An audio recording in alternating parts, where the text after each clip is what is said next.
I'm Edie Lush from Hub Culture, and I'm here with Paul Holtus, who's the founding president of the World Ocean Council. Thanks very much for stopping by. We're at the Monaco Transition Forum. You'd never know it, but we're next to the sea. Tell me, what do you think the biggest challenges are that the ocean faces at the moment? Well, overall the biggest challenge is climate change, which is really affecting the state of the ocean, and the ocean itself is changing because of that, for a whole range of reasons due to warming and acidification, etc. But coupled with that, we've got an ongoing series of human impacts from land-based sources such as nutrient runoff and pollution and plastics, of course, which is on everyone's mind, most of which comes from land. But then there's a series of impacts from economic activities in the ocean, from energy development and exploration, from shipping, from all sorts of other activities, fishing, aquaculture, etc. But there's a lot of good news in association with the economic potential of the ocean as well. So let's talk about that. Let's talk about the economic potential that you think the ocean has. And there's some really exciting things going on here. Let's start with energy. Where do you see energy production coming? Right. So we have, as a global society, we've depended a lot on oil and gas, and about 30% of that still comes from, and increasingly will come from, the ocean, from ocean areas. And so that's a reality. We need to think about how to understand that and minimize those impacts, and that's a part of the future of the ocean and its use. But the important, exciting part is the use of the ocean for renewable energy. So there's tremendous wind potential. So wind energy in general is growing greatly, really expanding rapidly, and more of that is offshore, and more of that is moving further offshore. And so the exciting future for wind energy is floating wind platforms that can be further offshore, and in countries that don't have the shallow areas like in the North Sea area where so much of the wind energy is taking place so far. The big developments are going to be in other parts of the world with this new floating offshore technology. There's also great potential for wave and tidal energy that's still got some R&D levels of work to go on. Is the issue around tidal and wave energy, is it still around the storage and transmission?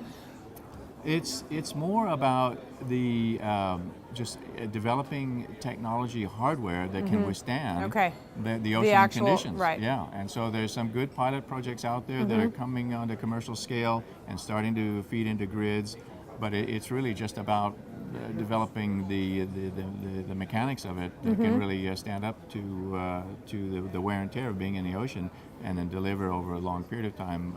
And that's what the investors are looking at, some real prototypes that are delivering on that. And there's some exciting developments that link, for example, wave energy with desalination that'll be really appropriate for small isolated villages in Indonesia and Alaska and Cape Verde and places like that. So that's really, I think, the important link between sustainable development, energy development, and the ocean.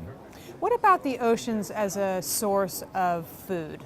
We've heard a lot about species extinction. We've heard a lot about sustainable fishing, those kind of things. But there's also, there could be, in a world that's looking for higher protein, there could be a solution in the ocean, couldn't there? Right, and so the role of the ocean in providing protein to hundreds of millions of people, particularly in developing countries, is enormous, and needs to grow and expand to keep up with population growth and with increasing income. And so the appetite, literally, for seafood is expanding. And so we need to have fisheries that are managed for sustainability, and there's some great progress being made. There's still some significant challenges, but there's a lot of work that's gone on the last decade or so that's really delivered on sustainable fisheries in different parts of the world. And then there's aquaculture, so fish farming, which as of a couple of years ago became more than 50% of seafood production. And so it's increasingly the dominant portion of seafood supplies. And there are, again, a lot of challenges, but as with energy, fish farming is moving further offshore. And so using more than natural systems and the feed cycles from those systems in terms of not depending on other fish that are caught to feed fish to grow them, and increasingly a focus on plant-based, soy-based feeds that reduce that double impact. So again, some great companies that are really progressing the development of sustainable, responsible aquaculture that's going to help feed the world in the future. So I know that you're based in Hawaii, and the last time I was in Hawaii and was swimming, not kicking with my fins the coral, I was devastated by the state of the coral reefs, and I've been elsewhere in the world, places like Egypt, places in the Caribbean, where the same thing is happening. What hope do you think for coral reefs? Well, this is something really near and dear to me. I grew up in Southeast Asia and Hawaii and have been a coral reef scientist for many years, and it's really shocking the decline in coral reefs over the last few decades due to, as we were talking about earlier, these overall ocean and climate changes. So we really need to tackle these global scale impacts to the ocean in terms of warming and acidification. There are a lot of people working very hard on this to really identify the kinds of areas that are going to be resilient and provide the refuges for corals to continue to populate other areas that get hard hit. So we need to deal with those difficult macro problems of the changes to the ocean, but we also need to work on those local impacts that exacerbate those broad global scale impacts. So, as I mentioned earlier, the nutrient runoff, for example, that's a huge problem on the Great Barrier Reef and other parts of the world. We need to eliminate or minimize those impacts so that we tackle each of these problems as much as possible and create, try to maintain the ambient conditions that corals thrive in.